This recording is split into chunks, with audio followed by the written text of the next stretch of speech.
Assalamualaikum warahmatullahi wabarakatuh. Selamat pagi. Yang terhormat Ibu Kasmanah Magister Pendidikan selaku dosen pembimbing mata kuliah Bahasa Indonesia dan teman-teman yang saya banggakan. Di sini kami dari kelompok 11 akan mempresentasikan tentang pengembangan paragraf dan tekniknya. Sebelumnya, perkenalkan saya Nabilah Eka sebagai moderator dan presentator ketiga, beserta dua rekan saya yaitu Mutia Firani sebagai presentator pertama dan Nilam Ayu sebagai presentator kedua. Dan langsung saja pada pembahasan pertama yang akan disampaikan oleh Mutia. Kepada Mutia dipersilahkan. Baik, terima kasih Nabila. Pertama, saya akan menjelaskan pengertian pengembangan paragraf. Pengembangan paragraf adalah perincian dan pengurutan pikiran yang terpadu yang diwujudkan melalui penataan kalimat-kalimat. Penggunaan kalimat topik yang tepat akan memudahkan pembaca membuat ringkasan dari sebuah karya tulis. Kalimat-kalimat penunjang akan mengembangkan gagasan yang terdapat dalam kalimat topik. Kemudian ada metode pengembangan paragraf. Yang pertama ada berdasarkan teknik. A. Secara alamiah. Dalam hal ini, penulis sekedar menggunakan pola yang sudah ada pada objek atau kejadian yang dibicarakan. Susunan logis ini mengenal dua macam urutan. Yang pertama, urutan ruang atau spasial, yang membawa pembaca dari suatu titik ke titik berikutnya yang berdekatan dalam sebuah ruang. Misalnya gambaran dari depan ke belakang, dari luar ke dalam, dari atas ke bawah, dari kanan ke kiri, dan sebagainya. Yang kedua, urutan waktu atau kronologis, yang menggambarkan urutan terjadinya peristiwa, perbuatan, atau tindakan. Yang B, klimaks dan antiklimaks. Pengembangan paragraf secara klimaks dilakukan dengan cara menyajikan gagasan-gagasan yang berupa rincian yang dianggap sebagai gagasan bawahan. Kemudian diakhiri dengan gagasan yang paling tinggi atau atas atau kompleks kedudukannya atau kepentingannya. Sebaliknya, pengembangan paragraf secara antiklimaks dilakukan dengan terlebih dahulu gagasan yang dianggap paling tinggi atau atas atau kompleks kedudukannya atau kepentingannya, baru diikuti dengan gagasan-gagasan yang berupa rincian yang dianggap sebagai gagasan bawahan, gagasan yang dianggap kurang penting atau rendah kedudukannya. Yang C, umum khusus. Cara ini paling banyak digunakan dalam pengembangan paragraf, baik dari umum ke khusus atau sebaliknya dari khusus ke umum. Dalam bentuk umum ke khusus, pikiran utama diletakkan pada awal paragraf, kemudian diikuti dengan perincian-perincian. Sebaliknya, dari khusus ke umum dimulai dengan perincian-perincian dan diakhiri dengan kalimat utama. Baik, sekian penjelasan dari saya. Selanjutnya akan dijelaskan oleh Nilam. Baik, terima kasih Mutia. Selanjutnya yang kedua itu berdasarkan isi. A. Perbandingan dan pertentangan. Jadi perbandingan dan pertentangan dapat digunakan secara bersamaan atau secara terpisah. Dalam perkembangan paragraf ini, unsur-unsur yang sama dari dua hal atau lebih diungkapkan dan diuraikan, diikuti dengan unsur-unsur yang membedakan dua hal atau lebih. Hal yang perlu diperhatikan adalah bahwa perbandingan dan pertentangan itu dilakukan berdasarkan tolak ukur yang sama. Misalnya, tentang dua wanita Inggris yang memegang kekuasaan dewasa ini yaitu Margaret Thatcher dan Ratu Elizabeth, atau antara kedua pemain bulu tangkis terkenal, yaitu Rudy Hartono dan Lim Swee King.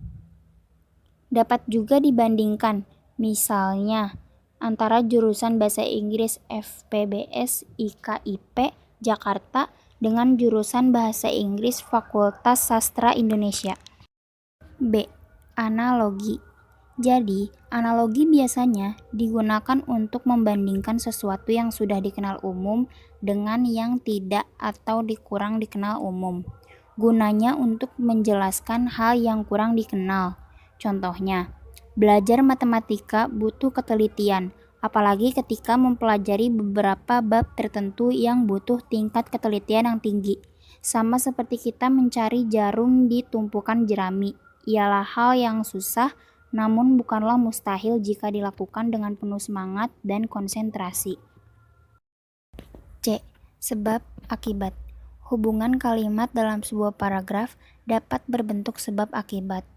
Dalam hal ini, sebab dapat berfungsi sebagai pikiran utama dan akibat sebagai pikiran penjelas.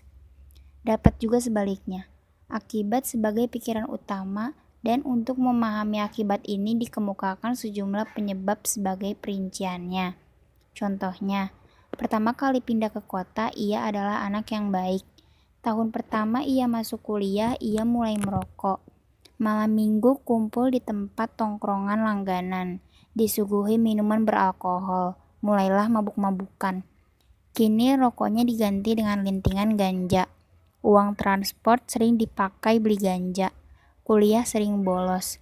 Akibatnya, hasil ujian jelek, badan kurus, dan sekarang mulai berani menjual barang-barang rumah untuk membeli si daun haram itu. D. Definisi luas. Paragraf seperti ini biasanya menguraikan sebuah gagasan yang abstrak atau istilah yang menimbulkan kontroversi yang membutuhkan penjelasan. Untuk memberikan batasan tentang sesuatu, kadang-kadang penulis terpaksa menguraikan dengan beberapa kalimat, bahkan beberapa alinea. Contohnya, pengajaran mengarang sebagai kegiatan terpadu biasanya ditunda sampai siswa agak mampu menggunakan bahasa lisan, seperti dalam pelajaran membaca. Pada tahap awal, latihan mengarang itu biasanya digunakan untuk memperkuat kemampuan dasar seperti ejaan, punktuasi, kosakata, kalimat, dan lain-lain. Kemudian kemampuan mengarang dijadikan tujuan pelajaran tersendiri, yaitu pengajaran mengarang. Jadi mengarang adalah suatu kemampuan yang kompleks yang menggabungkan sejumlah unsur kemampuan yang berlainan. Generalisasi. Sebuah generalisasi yang terlalu umum sifatnya akan dapat memberikan penjelasan kepada pembaca. Kadang-kadang memerlukan contoh-contoh yang konkret. Dalam hal ini, sumber pengalaman sangat efektif. Contohnya, pada ujian matematika yang diadakan di kelas 9 IPA 2, hampir semua siswa mendapatkan nilai rata-rata di atas 8. Hanya terdapat 2 siswa yang mendapatkan nilai 7,5 dan seorang siswa yang mendapatkan nilai 7. Namun ada juga cukup banyak siswa yang mendapatkan nilai 10, sehingga bisa dikatakan bahwa siswa kelas 9 IPA 2 rata-rata mempunyai kemampuan yang baik dalam mata pelajaran matematika. Baik, sekian penjelasan dari saya. Selanjutnya akan dijelaskan oleh Nabila. Baik, di sini saya akan menjelaskan tentang teknik pengembangan paragraf. Sebelumnya, sudah kita ketahui bahwa paragraf membahas mengenai sebuah topik atau tema. Setiap kalimat dalam rangka paragraf bertumpu pada satu pokok pembicaraan. Teknik pengembangan paragraf pada dasarnya ada 2 macam. Pertama, dengan menggunakan ilustrasi. Apa yang dikatakan kalimat topik itu dilukiskan dan digambarkan dengan kalimat-kalimat penjelas, sehingga di depan pembaca tergambar dengan nyata apa yang dimaksud oleh penulis. Kedua, dengan analisis. Apa yang dinyatakan kalimat topik dianalisis secara logis sehingga pernyataan tadi merupakan sesuatu yang meyakinkan. Di dalam praktik, kedua cara di atas dapat dirinci lagi menjadi beberapa cara yang lebih praktis, diantaranya sebagai berikut ini. Yang pertama, dengan memberikan contoh. Pengembangan paragraf ini dilakukan dengan memaparkan sebuah ide pokok melalui contoh-contoh konkret yang bisa memperjelas ide pokok tersebut.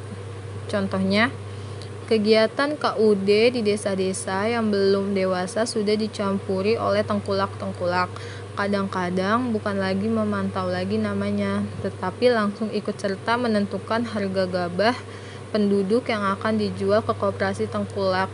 Itulah yang mengatur pembagian uang yang ditangani oleh ketua koperasi, mengatur pembagian padi dan sebagainya. Yang kedua, dengan menampilkan fakta-fakta.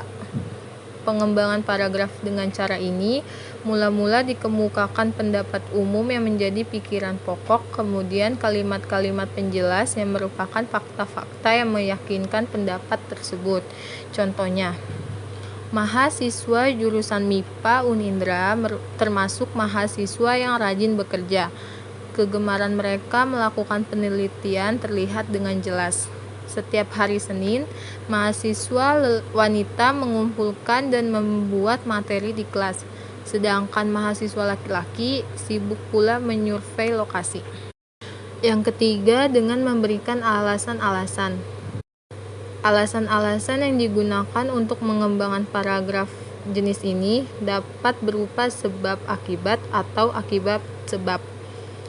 Dalam pengembangan jenis sebab akibat, lebih dahulu dikemukakan fakta yang menjadi sebab terjadinya sesuatu, kemudian diikuti rincian-rincian sebagai akibatnya.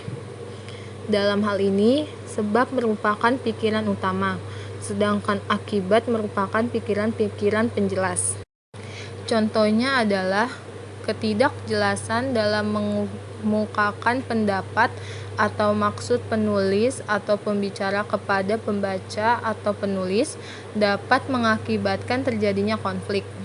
Konflik itu terjadi karena pesan yang disampaikan pembicara atau penulis ditangkap lain oleh pendengar atau pembaca.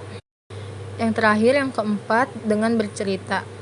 Pengarang mengungkapkan kembali peristiwa-peristiwa yang sedang atau sudah berlalu. Apabila ia mengembangkan paragraf dengan cara ini, dengan paragraf itu, pengarang berusaha lukisannya hidup kembali. Contohnya, kota Wonosobo telah mereka lalui. Kini jalan lebih menanjak dan sampai berliku-liku. Bus meraung-raung ke dataran tinggi Dieng. Di samping kanan jurang menganga, tetapi pemandangan di kejauhan adalah hutan menyelimuti punggung bukit dan bekas-bekas kawah yang memutih. Pemandangan itu melalaikan goncangan bus yang tak henti-hentinya berkelok-kelok. Sesekali atas rumah berderet kelihatan dari jauh. Sekian penjelasan dari saya, terima kasih. Sekian penjelasan dari kelompok kami. Terima kasih kepada Mutia dan Nilam atas penjelasannya. Selanjutnya, sesi tanya jawab. Bagi teman-teman yang ingin bertanya, dipersilahkan. Dan berikut kuis yang sudah kami buat. Bagi yang ingin menjawab kuis, bisa diketik di WhatsApp grup Bahasa Indonesia. Sekian presentasi dari kelompok kami. Mohon maaf jika ada salah kata. Wassalamualaikum warahmatullahi wabarakatuh.